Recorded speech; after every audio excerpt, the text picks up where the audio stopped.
Hi everyone, my name's Alexa and I don't know what I want to do when I grow up. Until I figured that out, I'm interviewing professionals in different careers.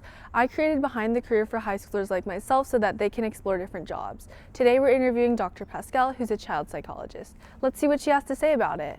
Thanks so much, Dr. Pascale, for being on the podcast. Thank you so much for having me. Yeah, so the first question is, how would you describe this field to someone who doesn't know anything about it? I am specifically a child clinical psychologist. So what that means is that I work with children and families to help kids manage and work through thoughts, feelings, and behaviors. So that could be things like anxiety, their mood, if they're depressed, ADHD, if they're having problems with attention.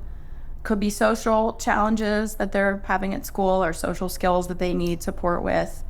Basically, they come to me for help kind of managing life and some of the things that are getting in the way of their life going the way that they want it to do. And what does this look like? Like, what would you say your main responsibilities are? People who are looking for someone to work with their child or teenager can reach out to me. And we start with an assessment process, which basically looks like 3-ish sessions where they come in and I get to know them and we talk about their life and we talk about what they might need help with.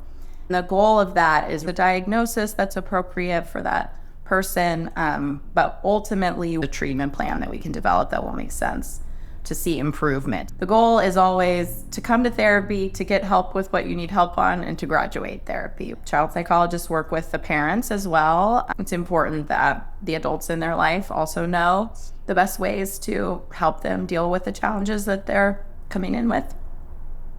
And we collaborate with pediatricians, psychiatrists, occupational therapists, sometimes speech and language pathologists, teachers, and school counselors. Okay, so you talked about a treatment plan. I can imagine that looks different for everyone you work with. Can you talk a little bit more about that? Yes. So a treatment plan should really be tailored to an individual. I'll talk about anxiety specifically since I think it's probably one of the most common areas of concern right now for many children and teenagers. A type of therapy called cognitive behavioral therapy has a really strong evidence base for helping kids improve in managing their anxiety and in functioning adaptively. Okay, and then could you talk more about what it looks like when you're working directly with students or children? People come here, the sessions are 45 minutes. We check in on any particular therapy homework that they needed to do over the week. And we say, okay, what are we going to work on today? How are we going to use the bulk of our time? We do a lot of what we call psychoeducation, which is just helping people understand anxiety, understand why we have it, understand how it manifests, right? It manifests physically in our bodies. It manifests mentally in terms of the types of thoughts that we have. That's one big area. We work on when the anxious feelings come up, how do we manage them, right? So if I'm very physically anxious, I'm feeling racing heart, or I'm feeling like I'm breathing fast, how do we learn relaxation skills or mindfulness skills or something visualization or progressive muscle relaxation to help us calm down?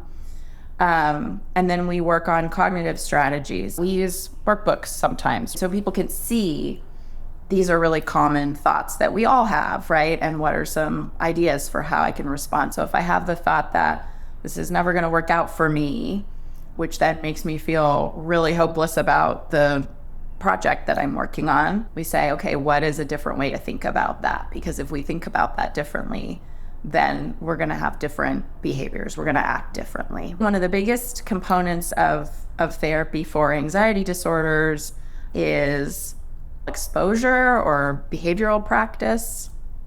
Typically, when we're anxious, we avoid doing things. So if you're anxious about going to school because you're not sure how that day is going to be, and there's a test that's hard, or there's a social situation that's challenging, our sort of first instinct or impulse is going to be to stay home, right? Or to avoid, pick me up early, mom. And so we work on, instead of that strategy of avoidance, we work on learning strategies of approaching and being able to cope with the feeling. Even if the feeling is there, It's not going to be the end of the world. It's not going to take us down. We can get through it. So those are kind of the main cornerstones. And so I think that what maybe sometimes people think about therapy is like, oh, they just come in and they just talk and they vent to someone. Maybe one of the misconceptions about therapy is that it's not, that people don't understand the skills and how much research there is into these skills and that they work. And then, did you always know that you wanted to be a child psychologist? Absolutely not. In high school, I was definitely interested in science, and I was interested in the brain, and I was interested in human behavior. And I kind of thought, okay, medical school, right? I had some experiences in college where I was able to go and observe surgery and observe in a medical clinic, and I realized I did not actually want to do that. I considered research science. I worked at a lab to try to understand what's happening in the brain when we're learning, what's happening in the brain when we're remembering things.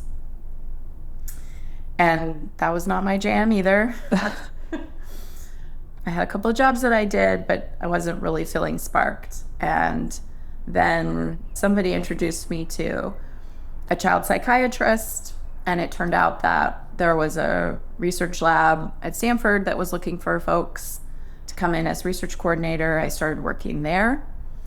And that was when I sort of realized, oh, this is like the coolest thing that I've ever been a part of, getting to interview people and learn about their lives and learn about their struggles. And people are so fascinating to me. I really like being with people.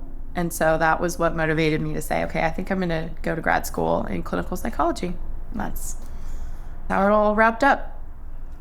Great. And then you mentioned what really interested you is like learning about people and their stories. So what qualities would you say someone who wants to be a child psychiatrist should have? That is such a good question. Being someone with good interpersonal skills is important. You do that through listening to them, paying attention to them, and like being non-judgmental, being the kind of person who can be very open to all different kinds of people and all different kinds of experiences, and be humble in the way. We have our knowledge and our expertise, but the client is the person who knows themselves best. I think being a curious person is very helpful. I think you constantly have to be wanting to learn more, wanting to grow, staying abreast of new research and new treatments when they're available. And then these people who are good listeners and can connect with people, and I think curious, what classes or experiences would you recommend? That's such a good question. Psychology classes for sure. There are intro to psych classes where there's a lot of really interesting material as well that's relevant to what we do. Brain and behavior classes to get a sense of understanding what we know about the brain specifically. I think if you're interested in kids specifically, then working with kids in any capacity that you can when you're a young person will help. Like working in summer camps or volunteering in a program where you're tutoring kids. Everything we do needs to be developmentally appropriate for the person that we're working with, and that means having an understanding of, what is a 6-year-old like, and what is a 10-year-old like, and what is the 16-year-old like, and all the different, kind of developmental processes that are happening over time in kids. Okay, and then final question, what would you say your favorite part of the job is? Oh, definitely working with all my clients. I mean, being a part of their lives is a great privilege. I always look forward to being with them and the time that we have together. It's just a real gift. So I wouldn't do it without that. Great. And then do you have anything else you would like to add? We need mental health professionals in our field. We don't have enough. There's a real shortage. And unfortunately, that means that there's limited access, which is awful, right? I mean, nobody wants to turn someone away when they're being called to help someone's child. We need more diversity in the field. We certainly still need women, but we need people of color and we need men, right? It's very important that that everybody be able to see themselves in their providers. So I would say encouraging people to come, to think about this as a really rewarding and wonderful career. Great. Thanks so much, Dr. Pascale, for being on the podcast. Thank you for having me.